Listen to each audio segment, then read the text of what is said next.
बोलिए सतगुरुदेव की जय। संत समाज की जय। एक भजन सुनाते हैं, ध्यान से सुने, समझे और अपना कल्याण करें। संतो जग को समझावे, संतो जग के को समझावे, तजी प्रत्यक्ष सतगुरु परमेश्वर जड़ को पूजन जावे। तजी प्रत्यक्ष सतगुरु परमेश्वर जड़ को पूजन जावे। हे भाई, संसार के अंदर जो है जितने जो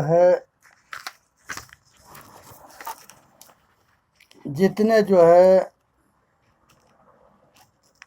भक्त हैं वो सतगुरु पर भरोसा ना करते हैं और जड़ के पूजा करने जाते हैं। जड़ पूजा के फल अदृश्य है, कलांतर में पावे।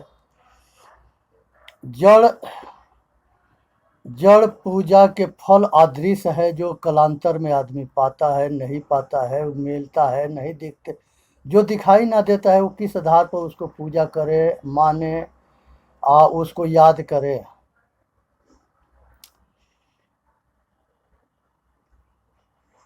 लो पसाड़ मूर्ति कर से गढ़ी, जहु विधि रूप बनावे। शिल्पकार अनेक तरह के मूर्ति बनाता है महापुरुषों को, और उसी के देख करके, उसके याद करके पूजा करते हैं, उसे उम्मीद रखते हैं कि यह हमारा कल्याण करेगा।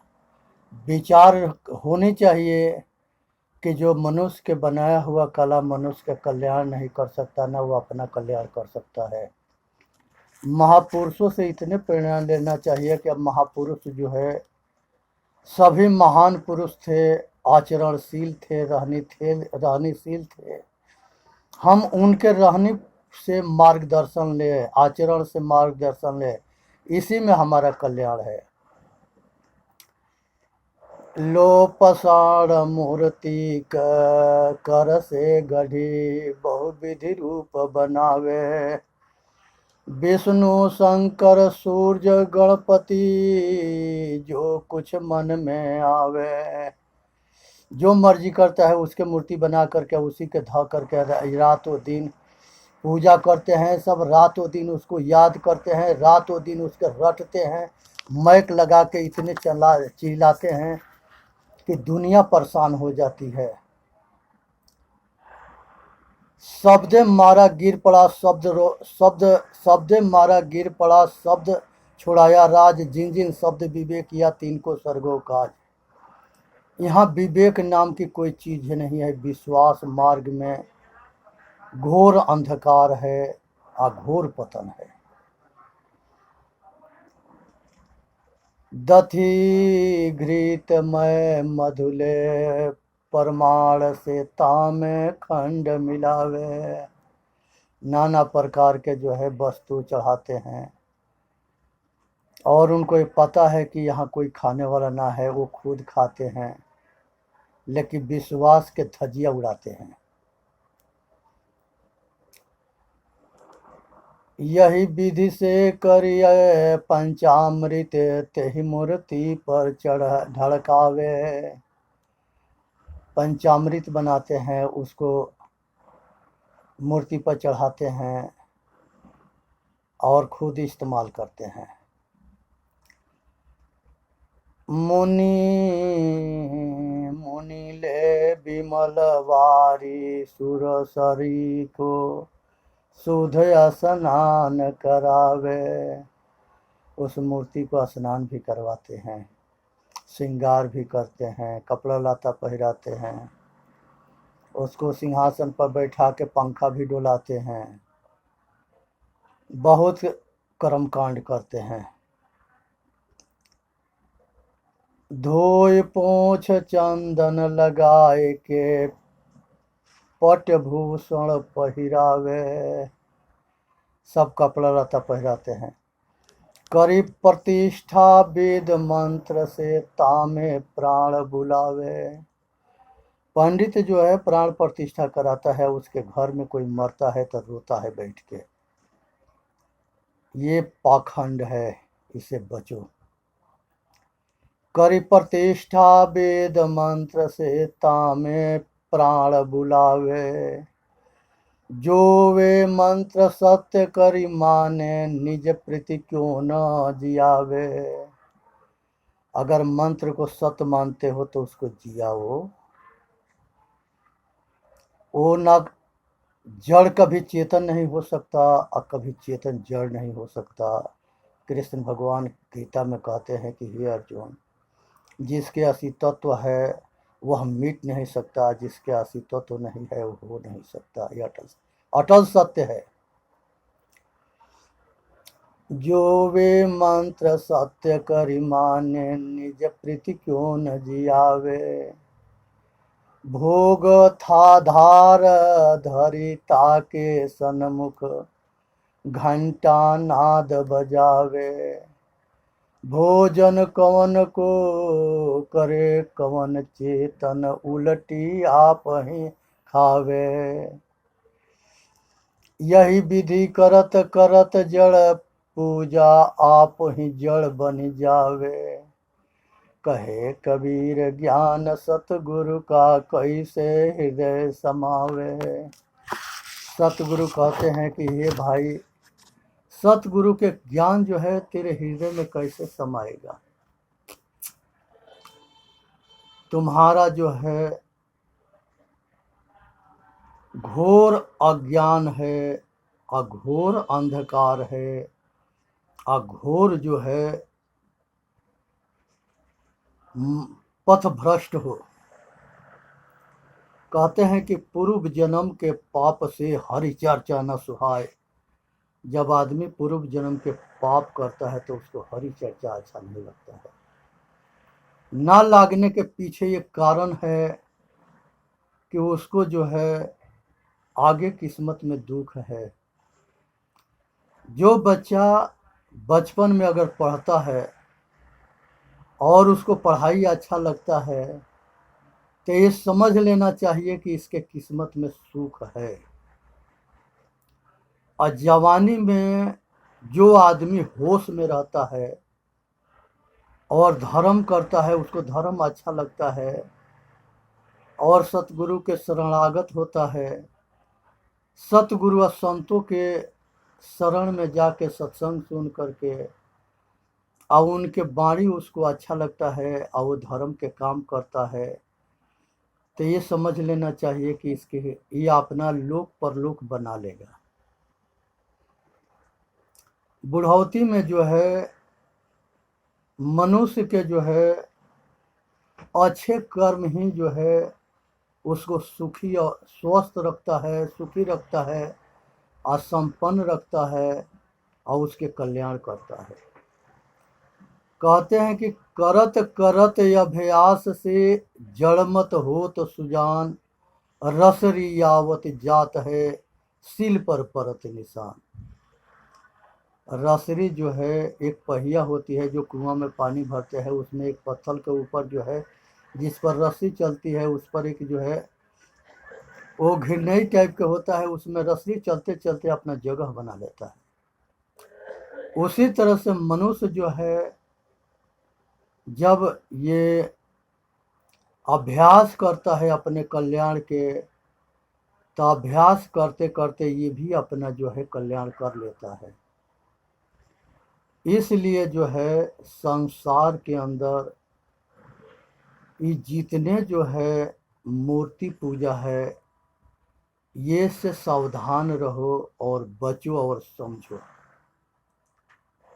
ये संसार की कला जो है कभी किसी के कल्याण नहीं कर सकता। एक बेर अफवाह उड़ाए थे सब कि गणेश जी जो है दूध पीते हैं। अब पूरा हिंदुस्तान में बहुत जल्दी फैला था, लेकिन दूध पीते तो सारे देख लिए, लेकिन पेशाब करते किसी ने न देखा, टट्टी करते किसी ने देखा। रातों दिन जो है उसको पंखा डुला के खिलाते हैं सब, जो खाएगा वो टट्टी ना करेगा। आज तकले सत्य असत्य के ज्ञान ना होना ये मनुष्य के बहुत बड़ा दुर्भाग्य है। मनुष्य कहने लायक भी ना है। जो अपने के ना जाना वो किसी को ना जाना, और जो अपने के जाना वो दुनिया को जान गया। इसलिए हे भाई, सुनो, समझो और अपना कल्याण करो, इसी में मानव जाति के हित है। एक बेर जो है अकबर जो है बीरबल से कहा कि ये बताओ कि संसार में सबसे बड़ा मेला कहाँ का लगता है। उसने कहा कि प्रभु, इसके लिए जो है हमको 10 लाख रुपया चाहिए, 1 महीना की छुट्टी चाहिए। वो 10 लाख रुपया लिया, 1 महीना की छुट्टी किया, और 5,000 रुपया उस समय में दिया एक जूता बनाने वाला के, कहा कि 2 हाथ के जूता बनाना ये कही, और उसमें इतना सुंदर बनाना, ये खुदा के जूता होगा। मस्जिद में जो मौलवी मौलाना था उसे कह दिए कि तुम 3 बजे भोर में ये जूता जो है हम तुमके देते हैं, ये खुदा के जूता है, तुम टट्टी करना और माइक पर बोल देना कि हमने खुदा को जो है यहाँ पर टट्टी करते देखा है, और थोड़ा सा वहाँ तुम खुद टट्टी कर देना। अब वहाँ पर जो है वो जूता वहाँ रखा गया, और वो मौलवी जो है आवाज़ लगाया, और आवाज़ लगाने के बाद से जो है सारे मुल्ला जो है दौड़ करके आए। तब मस्जिद में रहने वाला मौलवी पर सबके भरोसा होता है, वो कहा कि हमने खुदा को देखा है, यहाँ खुदा हो टट्टी कर रहा था, और जब हम चिल्लाए तो जो है वो जल्दीबाजी में भागा तो एक जूता उसके छूट गया। वो जूता को देख करके लोग जो है विश्वास कर लिए, और वहाँ माथा टेकने लगे, और सारे वहाँ के मिट्टी लेकर के अपने घर आने लगे। अब जो है यहाँ पर जो है ये समस्या हुआ कि वहाँ पर इतने पब्लिक की आवाजाही बनी कि बहुत विशाल वहाँ मस्जिद हुआ, बहुत विस्तार मेला लगा। वो मेला इतने विकसित हुआ कि खुद अकबर बादशाह अपने मैडम के लेकर के गया, अपने बेगम के लेकर के गया वहाँ दर्शन करने, और दर्शन करके आया, कहा कि वाह, क्या खुदा ने कमाल किया है, और क्या खुदा ने जो है आज जो है करिश्मा दिखाया है। आके राज में बहुत प्रशंसा किया। जब जो है बीरबल 1 महीना पूरा हुआ आया, पूछा कि हजूर धासनपुर के मेला कैसा था। कहा कि बीरबल वो कहने लायक नहीं थे, वहाँ पर इतनी श्रद्धालु की भीड़ लगी थी, और इतने अच्छे मेला था, हमने भी बहुत आनंद उठाया, जाके अपने सिर पर लगाया, घर पर ले आया। तब अकबर जो है कहा कि हजूर अब इस मेला के रहस्य को खोलें। कहे कि खोल दो। उसने कहा कि बढ़ई के वो जो जूता बनाने वाला था उसको बुलाया, कहा कि मोची को, भाई ये जूता तुमने बनाया था। कहा कि हजूर हमने बनाया था। वो मौलवी को बुलाया, कहा कि वहाँ टट्टी तुमने किया था। कहा कि हाँ हमने किया था। ये जूता वहाँ रह करके 3 बजे आवाज़ तुमने लगाया था। कहा कि हमने लगाया था। अब जो है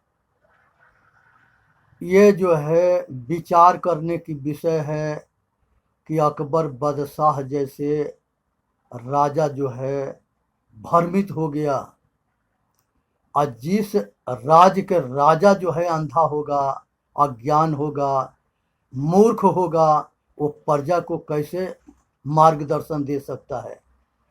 ये जितने राजा हुए ये सारे जो है आयासी थे और भोग के पीछे अपना रोग पाल लिए। हिंदू राजा जो हुए वो मुसलमान भी लड़की को शादी करके रख लिए, निगाह करके रख लिए, हिंदू के रख लिए। ये दोनों के जो है लड़के आपस में लड़ते मरते रहे, अपना राज के तहस नहस कर डाले। जिस तरह से ये हिंदू मुसलमान दोनों लड़की को रखा, उसी तरह से मुसलमान बादशाह भी जो हिंदू मुसलमान के रखे। ये बीमारी जो है सभी राजाओं के अंदर पाया गया, जो अनेक पत्नियां रखते थे सब, और घोर अपना पतन किए। और यही पतन के कारण है कि उसका राज उसके संभालने से बाहर हुआ और उसका पतन हुआ। क्योंकि बच्चे अगर एक ही होके या संस्कारी होके तो सब कुछ कर देगा, और अगर ज़्यादा बच्चे होके या बेसंस्कारी होके तो सब कुछ बर्बाद कर देगा। ये सोचने के और विचारने की विषय है। अब यहाँ पर जो है हम अपने वाणी के यही विराम देंगे और सभी से अनुरोध करेंगे कि हे भाई, इस संसार के अंदर विचार करो, विवेक करो, समझो, ज्ञानी बनो, अंधविश्वास के ख़त्म करो। आज हमारे इतने ऋषि महर्षि, इतने पुस्तक ग्रंथ, वेद शास्त्र पुराण उपनिषद कुरान रामायण बाइबिल दुनिया भर के बनाए, सारे जो है बकते रहे तोता के जैसे, और बकते बकते जो है मर गए, न अपना कल्याण किए न किसी दूसरे के कल्याण किए। एक महात्मा था, तो वो महात्मा जो है एक सूगा पाल रखे थे और सूगा को पढ़ाते थे कि बहेलिया आएगा, जाल बिछाएगा, दाना डालेगा, फंसना मत। सारे जो है तोता, सारे पक्षी जो है रट के बिल्कुल फिट हो चुके थे, रातों दिन माला जपते थे। माला फेरत जुग भैया फिरा न मन के फेर, अक्कर के मन के डाल के मन का फेर। ये माला रटने से भी कुछ होने वाला नहीं है। थोड़े देर के लिए मन शांत होता है, फिर वो सही दौड़ता है जिसकी जवाब नहीं है। अब जो है वो बहेलिया आया, दाना डाल दिया और उसमें सारे तोता फंस गए, सारे पक्षी फंस गए, और मंत्र भी जपते रहे गुरु जी के, जपते रहे कि तोता आएगा, दाना डालेगा, फंसना मत। संजोग बस गुरु जी उसी रास्ता से आ रहे थे। गुरु जी कहे कि बेटा तुम लोग जो है बात के तो जो है रटंत विद्या भुलंत नाही, चपंत भोजन पचंत नाही। तुमने तो सुन करके याद करके रट लिया है और रट रहा है, लेकिन ये पागल मूर्ख, इसको समझने की जरूरत है। भगवान के खोजो मत, भगवान के समझो। भगवान सबके घट घट में है और उसको दुनिया में करोड़ों में एक आदमी जानता है और करोड़ों में एक आदमी समझता है, करोड़ों में एक आदमी अनुभूति करता है और करोड़ों में एक आदमी आत्म साक्षात करके आवागमन से छूटता है। ये सरल खेल ना है। विचार करो और समझो। अब भेड़िया धासान में बहो मत। अब उसके बाद से जो है गुरु जी जो है तोता के बताए कि बेटा तुम सब जो है जाल करके ले करके एक साथे आवाज मार करके सब उड़ जाओ। जाल लेते सारे उड़ करके गुरु जी के आश्रम में चले गए। पक्षी सारे जाल को उड़ करके एक साथे सब उखाड़ पखाड़ के लेके गुरु जी के आश्रम में चले गए। गुरु जी कहे कि बेटा ज्ञान पंथ कृपाण के धारा, परत खगेश जाय नहीं बारा। ज्ञान के पंथ जो है कृपाण के धारा है। ऊपर चलेगा तो ऊपर काटेगा, नीचे चलेगा तो नीचे काटेगा, सामने जाएगा तो सामने छेदेगा। इसलिए ज्ञान के पंथ जो है आसान ना है। और जब वो ज्ञान के अहंकार होता है, वो वो विद्वान जो है महान विद्वान, महान मूर्ख बनता है। ना उसके बोलने के होश रहता है और ना कुछ करने के होश होता है, ना किसी के सुनता है, ना किसी के मानता है, और अपना और सामने वाला के दुखी करते हुए सब पतन कर लेता है। इसके मिसाल में देखे रावण के, कंस के और सहस्त्राबाहु के। बोलिए सतगुरुदेव की जय, संत समाज की जय। साहेब बंदगी, साहेब बंदगी, साहेब बंदगी।